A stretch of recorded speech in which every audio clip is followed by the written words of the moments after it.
आधुनिक यूरोपीय राज्यों की प्रकृति और उनकी नौकरशाही के महत्वपूर्ण लक्षणों की चर्चा करने से पहले ये समझना आवश्यक है कि आधुनिक राज्य एक केंद्रीकृत, संवैधानिक और संस्थागत ढांचे के माध्यम से शक्ति का प्रयोग करता है।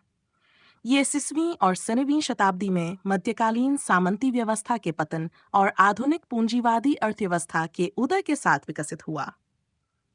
आधुनिक यूरोपीय राज्यों की प्रकृति। आधुनिक यूरोपीय राज्य निम्नलिखित विशेषताओं पर आधारित है। 1. केंद्रीकरण, सेंट्रलाइजेशन। सत्ता का केंद्रीकरण राज्य के भीतर हुआ। राजा या सरकार के नियंत्रण में सभी संस्थाएं थीं। शक्ति स्थानीय सामंती नेताओं से हटकर राज्य के हाथों में केंद्रित हो गई। राष्ट्रीयता, नेशन स्टेट। आधुनिक यूरोपीय राज्य राष्ट्रीय भावना पर आधारित थे। लोग जातीयता, भाषा और संस्कृति के आधार पर एकजुट हुए। फ्रांस, ब्रिटेन और जर्मनी जैसे देशों में राष्ट्रीय पहचान और स्वाभिमान विकसित हुए। कॉन्स्टिट्यूशनलिज्म। आधुनिक राज्य एक लिखित या पारंपरिक संविधान पर आधारित थे। कानून का शासन, रूल ऑफ लॉ और नागरिक अधिकारों की सुरक्षा प्रमुख थी। 4. कानूनी व्यवस्था, लीगल सिस्टम। न्यायिक संस्थानों और कानूनों की स्थापना की गई। समान न्याय का सिद्धांत लागू हुआ, जो राजा और प्रजा दोनों पर लागू था। धर्मनिरपेक्षता, सेक्युलरिज्म। आधुनिक राज्य ने धर्म और राजनीति को अलग कर दिया। राजसत्ता धर्म की बजाय तर्क और संविधान पर आधारित थी। 6. अर्थव्यवस्था और पूंजीवाद, इकोनॉमी एंड कैपिटलिज्म। आर्थिक गतिविधियों पर राज्य का प्रभाव बढ़ा। पूंजीवाद का उदय हुआ और राज्य ने कर वसूली और व्यापार पर नियंत्रण रखा। नौकरशाही के महत्वपूर्ण लक्षण। आधुनिक यूरोपीय राज्यों में नौकरशाही प्रशासन का एक प्रमुख अंग बन गई, जो राज्य की शक्ति और दक्षता को बढ़ाने में सहायक थी।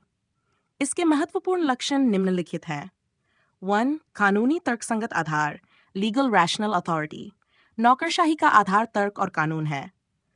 अधिकारियों की शक्ति व्यक्तिगत नहीं, बल्कि उनके पद के अधिकार से जुड़ी होती है। विशेषणता, स्पेशलाइजेशन। नौकरशाही में कार्यों का विभाजन होता है और हर अधिकारी का कार्यक्षेत्र निश्चित होता है।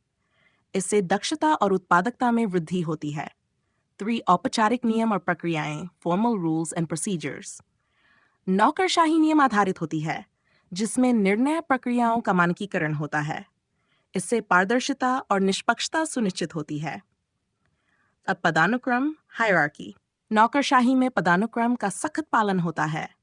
उच्च अधिकारियों के पास अधीनस्थ अधिकारियों पर नियंत्रण होता है। 5. अराजनीतिकनैलिटी। नौकरशाही में भावनात्मक और व्यक्तिगत पक्षपात की कोई जगह नहीं होती। निर्णय कानून और तथ्यों के आधार पर लिए जाते हैं। 6. स्थायित्व, परमानेंस। नौकरशाही का तंत्र स्थायी होता है। सरकार बदलने पर भी नौकरशाही बनी रहती है। प्रोफेशनलिज्म।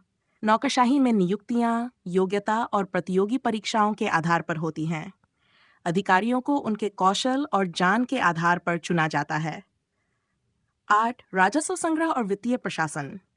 आधुनिक राज्य में नौकरशाही ने कर संग्रह और वित्तीय प्रबंधन का कुशलता से संचालन किया। इससे राज्य को स्थायी आय का स्रोत मिला। निष्कर्ष, आधुनिक यूरोपीय राज्य ने केंद्रीकरण, राष्ट्रीयता और संवैधानिकता के माध्यम से अपनी शक्ति स्थापित की। नौकरशाही ने इन राज्यों को संगठित, दक्ष और स्थिर बनाने में महत्वपूर्ण भूमिका निभाई। यह तंत्र आधुनिक लोकतांत्रिक और प्रशासनिक प्रणाली की नींव बना, जिसका प्रभाव आज भी देखा जा सकता है।